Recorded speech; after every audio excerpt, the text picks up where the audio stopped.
Hello everyone, and welcome back to FilmBook Review, an official YouTube channel of FilmBook.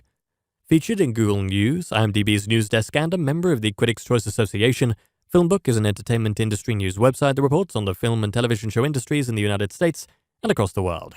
Today on FilmBook Review, I will be reviewing the film You Won't Be Alone, a movie that screened at the 2022 Sundance Film Festival. You Won't Be Alone is directed by Goran Stolevski, written by Goran Stolevski, and stars Naomi Rapace, Alice Englert, Anna Maria Marinka, Sarah Klemoska, and Felix Maritad. This is a You Won't Be Alone movie review, and there will be spoilers. If you like our movie reviews, please like this You Won't Be Alone film review, as that helps us out with YouTube's algorithm, and consider subscribing. Once subscribed, click the bell notification box, and you are all set. Please also consider becoming one of our patrons on Patreon at patreon.com/filmbook. Director Goran Stolevski's new film, You Won't Be Alone, is bold, unique, daring, and skillfully made. Unfortunately, it is also very disturbing to watch in certain scenes, making it hard to sit through at times. Luckily, I was so fascinated by the movie's premise that I kept watching even if looking away from the screen was unavoidable at least a couple of times throughout the film. The artistry of the picture cannot be denied. It's almost like Terrence Malick's The Tree of Life meets Robert Eggers' The Witch, but to compare it to those two films would also undermine the artistic integrity of You Won't Be Alone. It's an ambitious project that is not easy to ignore whether you love it or hate it. As the movie opens, a baby is born to a woman named Joanna in a village during the 19th century. We meet an ugly-looking woman called Old Maid Maria, aka the Wolf Eateress, who has scars that make her presence very distinct and terrifying.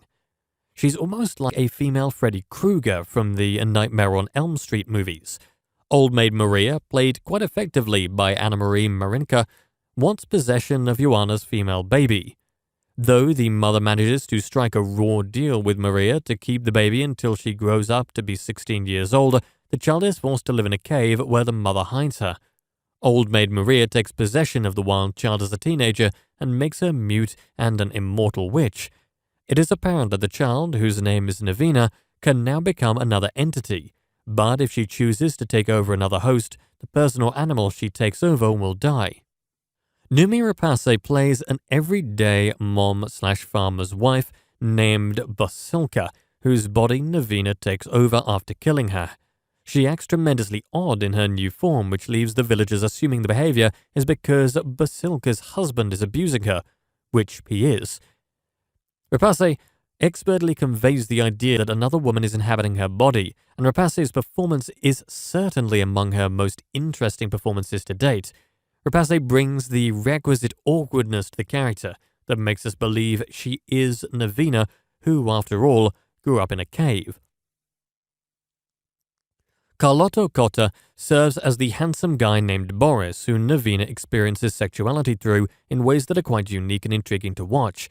A sex scene here in this film can remind one of the sex sequence in Midsommar, although I think the one in this film is even more wild and bizarre. Navina takes over the body of a dog earlier in the film as well, but it is in the form of Biljana, Alice Englert, that she finds her final home, making a choice to stay put.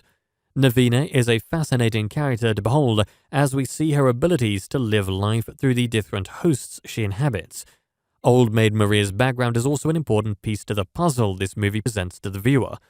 Old Maid Maria is never far behind Navina, and the scarred woman is always the most complex character in the picture for various reasons that are unveiled throughout the movie. Of course, this movie's main premise is designed to show the many varied types of lives that are lived and how they are experienced by a being who starts out female and explores life in both its human form, male and female, and animal form. It's an ambitious film which is, too many times, downgraded by its display of violence and the fear of harm towards babies. That being said, the acting is mostly terrific. Rapace, Englert, Marinka, and Klemoska are all amazing under Stolevski's guidance, and these performers take risks that should be commended for this movie, may have seemed like one that could have been a completely obscure project. It is more accessible than that, because today's audiences are more mature and more likely to embrace the material than if it were released, say, 20 years ago. Nevertheless, the movie's graphic nature is a little overwhelming at times, which could limit the film's audience, but the movie will certainly find an appreciative crowd to embrace it. You Won't Be Alone is a one-of-a-kind movie-going experience, despite the fact that it does seem to have taken some inspiration from past film styles of movie-making. Stalevsky's film is an acquired taste for sure, but it's a picture that, as previously stated, is hard to ignore.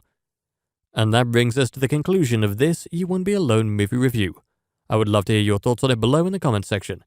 If you liked what you heard during this review, please like this video and subscribe to this channel. Thank you for viewing, and you can watch one of these reviews next.